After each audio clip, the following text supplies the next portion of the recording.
Welcome to episode 3 of Artists in Residences, Westport's virtual artist series. I'm Carol Erger-Fass, and I am the exhibit coordinator at the Westport Library. Today, Miggs Burroughs talks with MaryEllen Hendricks, a photographer who's also part of our art committee. Throughout her career, MaryEllen has explored various photographic techniques, and she's particularly fascinated with late 19th and early 20th century equipment, large format cameras in particular, which you'll see soon, I hope. By combining old technologies and new technologies, she creates landscapes, portraits, and botanicals that have a very ethereal, otherworldly feeling. And they tend to lead you down a path of going to like another dimension. So now, let's join Miggs and MaryEllen, and hopefully we'll get to see some cameras and hear about how she's been trying to keep creative during this difficult time. Thank you.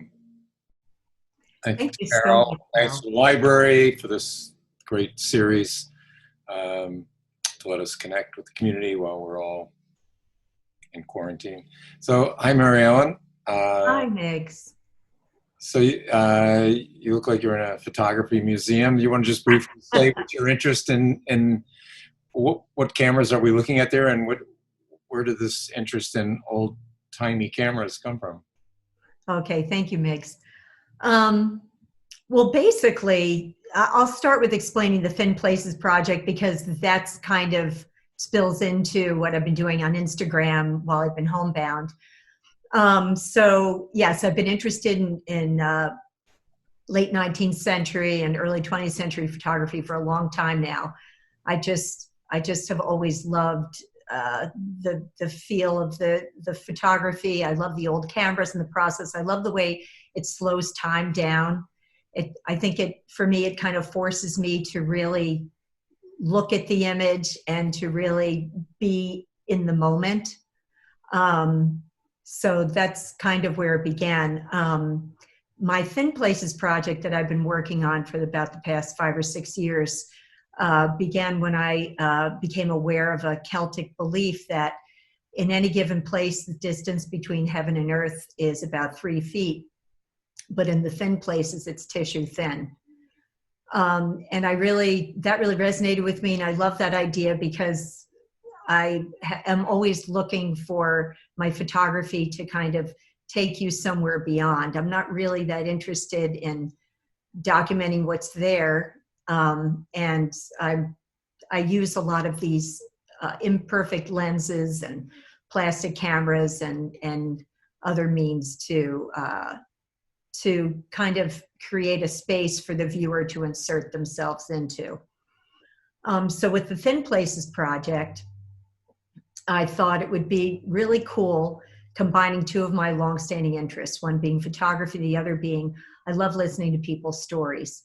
I especially love hearing their stories when they tell me about a connection with a particular place, usually in nature, that they feel this transcendence and they've had moments of bliss there. So what I've been doing is meeting with people. I've been recording their stories and then going to that particular location and photographing it. Now that I'm kind of homebound, not kind of, but am homebound, it's a little harder to do that. So I created this challenge for myself that every day I would photograph either around my house, either in my house, my yard, or the neighborhood, and find thin places in the everyday world. And because I don't have, people's stories to connect with the images, one of the things I like about Thin Places, I like the connection of the words and the image. So what I ended up doing is finding quotes by people, throughout history, and quotes that resonate with that particular image, and then applying that, on the Instagram post, it's the image and the quote. So what are some examples? You tell me when you want me to, we can switch to your Instagram page, but what for people to be more enlightened about thin places, what are some examples of a thin place? I mean, could it be my basement? I mean, where would it be? Well, I did document your thin place, Miggs, if that's okay for me to say that. Sure. And it's what I love is, like, for instance, your thin place was something right there in your backyard, and I hope you're able to take advantage of that right now and get up there and kind of feel like an openness and a bigness, while we're all kind of confined. There are historic thin places like Isle Iona in Scotland, and like very beautiful, the pyramids, I'm sure, all like the amazing, places around the world. But I love that you can find them right in your own backyard or in your own home. And I think it's just really about being open to the beauty and the magic that's everywhere. Yeah, I think one of the beneficial side effects, if there is such a thing to this whole crisis, is we are all slowing down. I mean, time actually has no meaning. People don't remember what day it is. The three of us in particular had a little trouble with that. But yeah, and especially, but photographers like yourself have always had that notion of being able to, that ability to see things, sort of slow time down and capture a moment where most people just, we just breeze through the world and don't see what's right around us. So is that sort of what your approach is?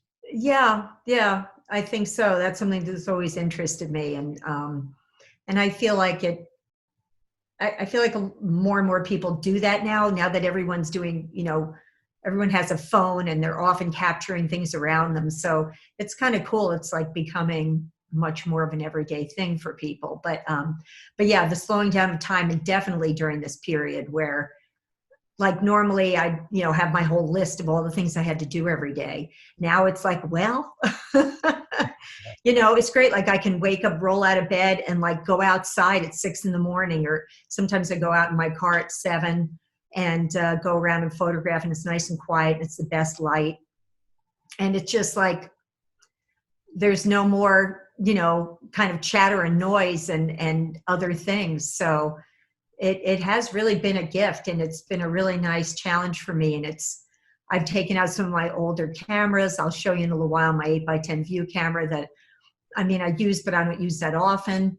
But it's kind of, this has forced me. This is my 4x5 camera, but the lens is from like the late 1800s. And but I just have everything set up instead of like put away, and it's like it's all there. So as soon as I see something that interests me, I'm like, oh, I can just grab the camera and do it, photograph it. So that's been really nice.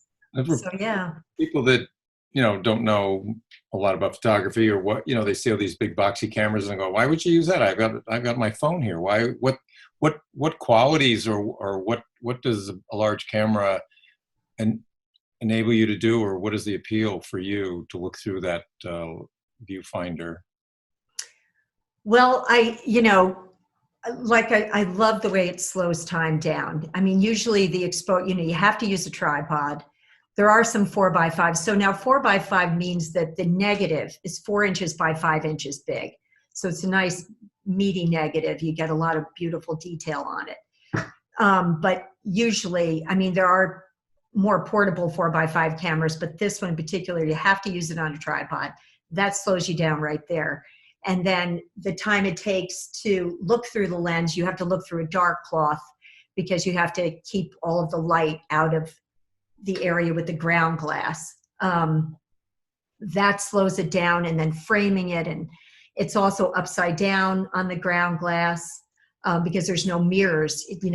SLRs have a mirror. What they do is they flip the image so you're seeing it the way your eye sees it. So, and these lenses, these old lenses, they're coated differently, and this is a soft focus lens. And I think it was devised, for portraiture.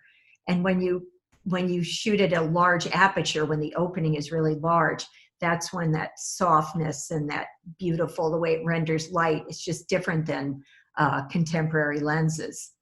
So that's part of the appeal. I also work a lot with these guys, and there's another one there.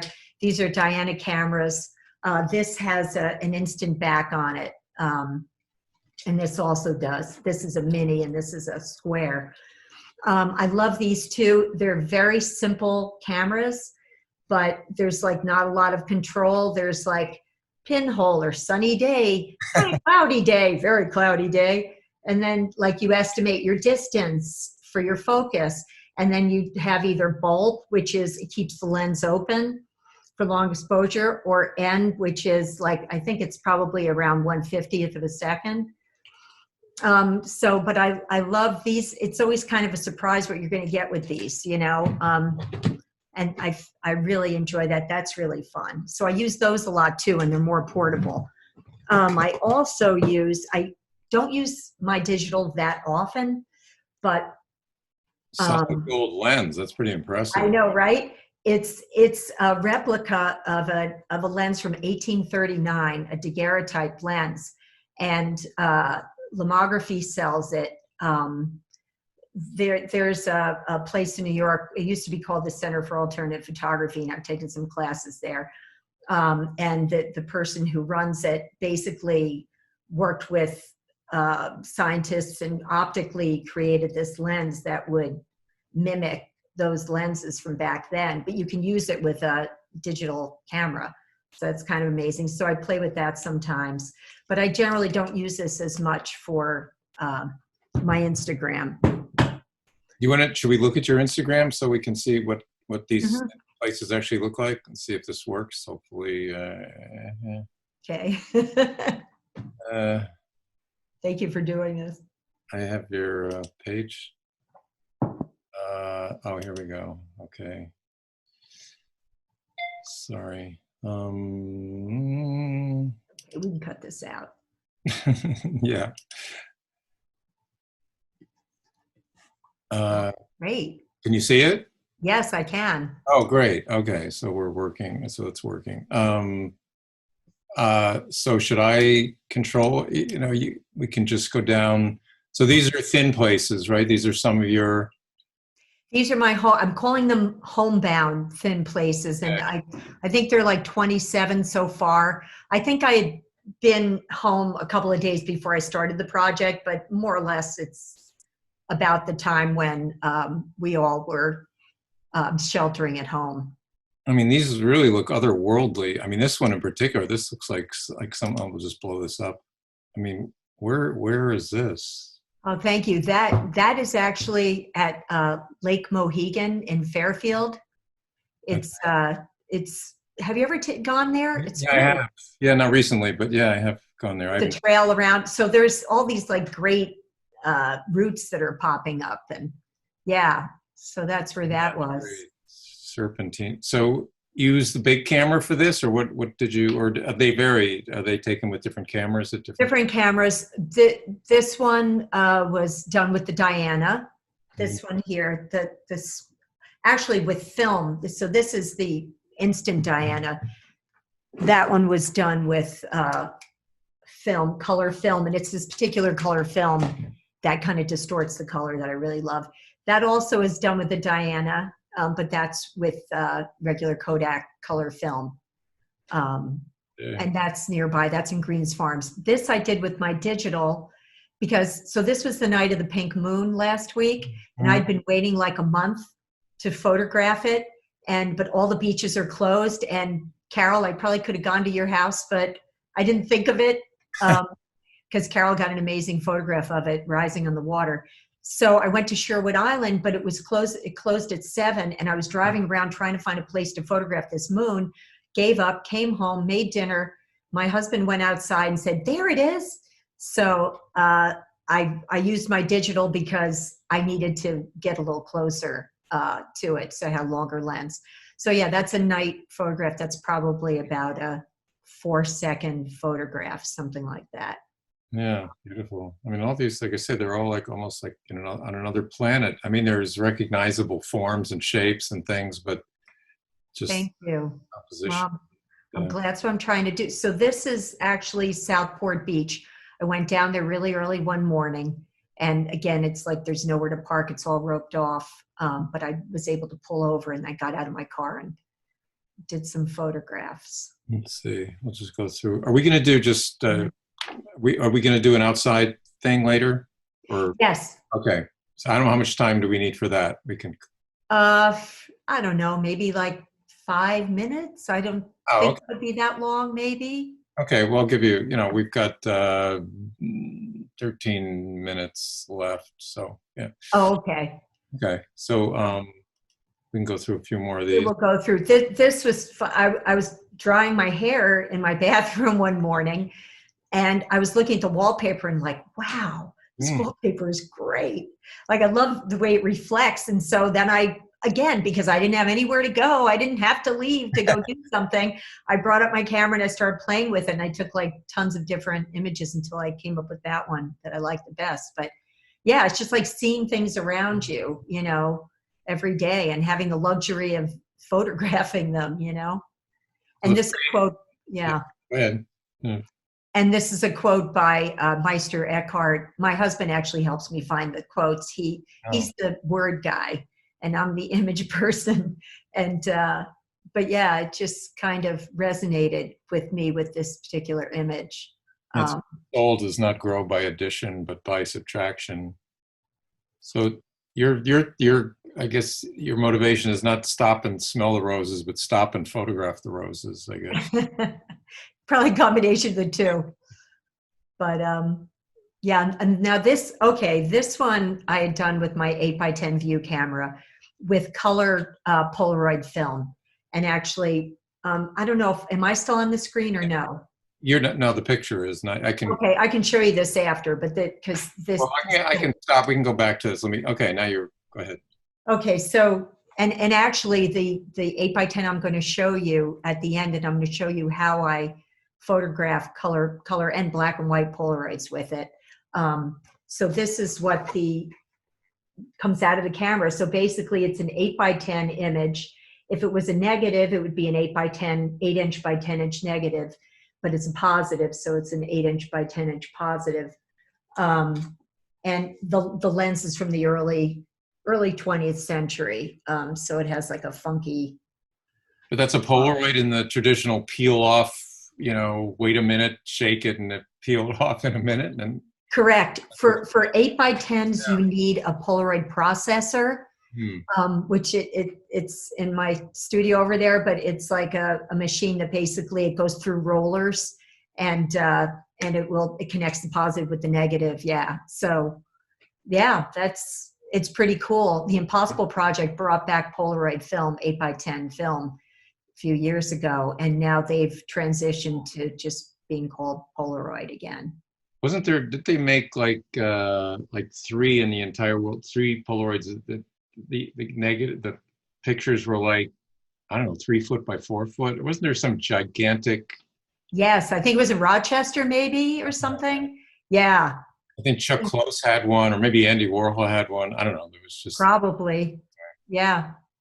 But yeah, it's very, very cool. We go back to Instagram for a while, or do you want to? We've got like 10 minutes. You want to, whenever you want to go to the backyard and do your thing. I mean, we can chop out the travel time, but. Oh, okay, good. Was there anything else I'm trying to think if there's any other, well, here's just to show you a couple. So this was my Instagram from today. It was from this Instax Square. And what I do is I scan it and sometimes I play with it a little bit in photos to make it a little bit richer or whatever. But, and then I use that, and that was done with this camera here. And this is over at Burring Hill Beach. You know, the beach is closed off, but it's right by the entrance. So that's when I did that. But yeah, so whatever captures the image. There's another one I did with my digital of like a drop of water, and with that daguerreotype lens. So kind of, it's been fun. It's like whatever gets me what I'm kind of looking for. Yeah, no, what is it, you know, for those, and I don't know myself really, but, you know, for most people, a lens is just that piece of glass at the end of the tube or in the back of your iPhone. What does a lens, how does that change anything? Why are there so many lenses? You know, I think people wonder that. Well, I'm sure you know the answer to that, but, you know, I mean, in contemporary, you know, there's, you know, I'm sorry, but I can't really get into the optics of the whole No, thing, no. even though I did take an optics class in art school, which I probably didn't pay enough attention to. But yeah, some are different focal lengths and that kind of thing. I mean, it has to do with the glass and the optics and which again, The I'm soft, sorry. I think you mentioned the portrait, the thing had a soft quality to it, so you don't have to in the old days, they put Vaseline on the lens to soften for. Yeah, and I think this is kind of like that pictorial period in photography, maybe even like Julia Margaret Cameron and people whose images were kind of, and I think they were trying to mimic painting. I think that's kind of where the whole idea, began. They didn't want the sharpness of a lens. They wanted it to look more like a painting. And for a long time, as you know, photography wasn't considered art. So I think they were trying to, bring it into that realm or be recognized in that way. So maybe, why don't we should go in the outside backyard and see you at work and see what's involved in setting up a shot. Okay, great. Thank you. All right. Okay. So this is an 8x10 view camera, and I'll show you through the ground glass in a minute. But first, I'll show you the front. So basically, this camera is on loan from Mark Mathias. It used to belong, it was from Brett Weston's collection. So Mark doesn't want to sell it. And so he's letting me use it, which is very nice. But this is a lens, but I fitted it with a different lens. This is a lens from like early 1900s. Again, because it's coated differently and especially when you shoot it at large apertures, the image breaks down and has this very otherworldly look. So right now the lens is wide open so that I can focus and frame my picture. And I'll show you that in a minute. I'm realizing this is, let me just straighten it out a minute. So we finally get to see what's under the black cloth, right? Yes. Photographers always hide under. So this is a dark cloth, and what it does, first I'll show you me looking under it, and then I'll bring the computer under there. So basically what it does is blocks out light so that you can see the image being projected on the ground glass, and the image is upside down and backwards because, like I said, there's no mirror in here. You're just seeing right through the lens. So I would do this. I would focus it. I would straighten it. I would change my angle. And we're going to bring the computer in here to see if you can you see what's on the ground glass? Yes, there's a little bit of reflection, but. Is it good enough or? Yeah, I mean, we get the idea. Well, now there's cloth covering in front of the. Oh, okay, that's better. Yeah, so you kind of, do you kind of get the idea? Yeah, I mean, it's upside down, so it's a little, which is another amazing, how do you know what you're looking at? You get used to it. I think I'm a little dyslexic, so it comes in handy. But okay, maybe take it out. But yeah, I don't know if you could kind of see through there, but it just looks so beautiful. Like the ground glass, just very magical. And when you're under there, it's great. Okay, so what I'm going to do now, I'm going to say I'm ready to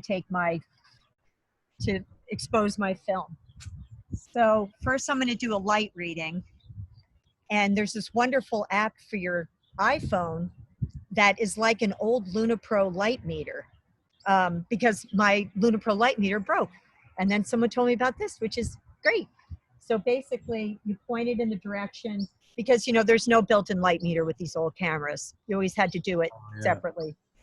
So I usually pointed towards sort of more of the shadowy area. And then I press measure. And with this ISO, the Polaroid ISO is like around 640. So that's sensitivity. I mean, ISO is the sensitivity of the film, right? Yes. Sorry, I should. That's right. No, I'm just trying to. Yeah, thank you. So the fastest this lens goes, which means the shortest amount of time that the shutter stays open, is 1/75th of a second. Mm-hmm. So right now what it's telling me is I have to shoot at about f/22, which is one of the smallest apertures.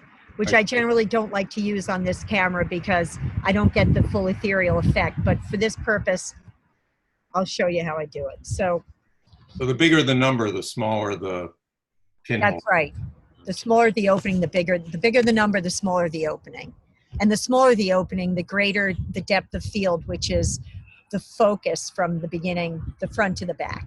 Right. But I like it kind of soft and fuzzy. But anyhow, so I'm going to close up my lens now. And I'm going to cock my shutter. And all right, I'm going to put it on f/22. All right. So here's the Polaroid film back. And you could also use it, you know, sometimes I shoot negatives, but I'm just going to show you because lately I've been doing the instant film. So basically the image is the size of the ground glass, an 8-inch by 10-inch.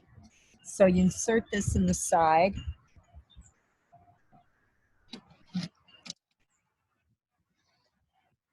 Is this what Ansel Adams did? Pull out the dark slide.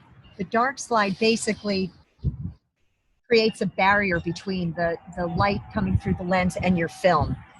So now that that's ready to go, you can expose your film. So this is a cable release, which trips the shutter. And then you put the dark slide back in.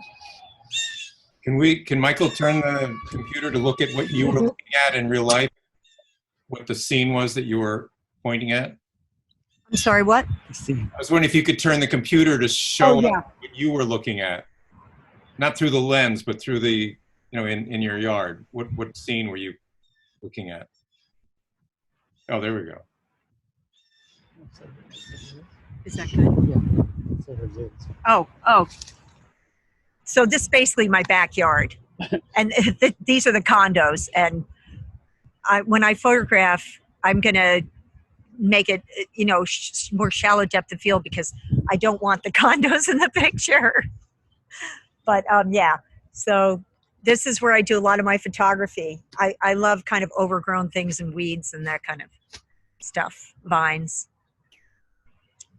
So in a few days, I will post this Polaroid on Instagram and everyone will get to see what I photographed. Oh, great. So what's the Instagram address they should go to in a few days?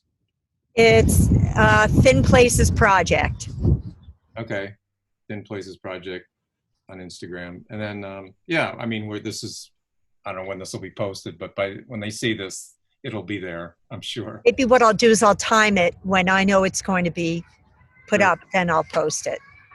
Yeah. And there's nothing, because these aren't digital. So, well, here's another quick, because we're so used to, you know, especially younger people putting filters and mouse ears on everything. I mean, you can't adjust the image at all. Once you've taken it, that's the end of it, right? Pretty much. I mean, but what I do is I scan it. I either scan it or photograph it, the Polaroid. And then, yes, you could drag it into Photoshop and you could do things to it and you could, I generally don't do anything major. If I do anything, I might saturate a little or whatever, but I generally don't mess with the image. I kind of like it the way it's. Yeah, you rely on, like you said, the aperture of the lens, so you can soften the background focus, so things closer to you are sharper focus and things in distance get fuzzy versus everything being in crisp focus, right? That's something you adjust in camera. Exactly, yes. Yeah, cool. Okay, I don't know. Hey, well, thank you so much.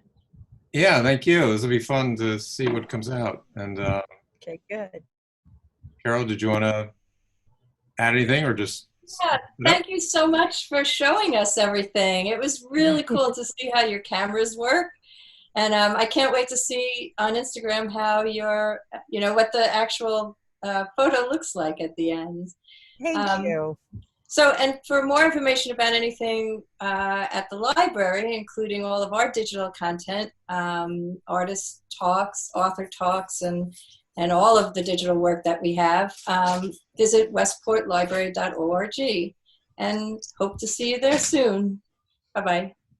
Bye-bye. Thank you. Thank you, Miggs. Thank you, Carol.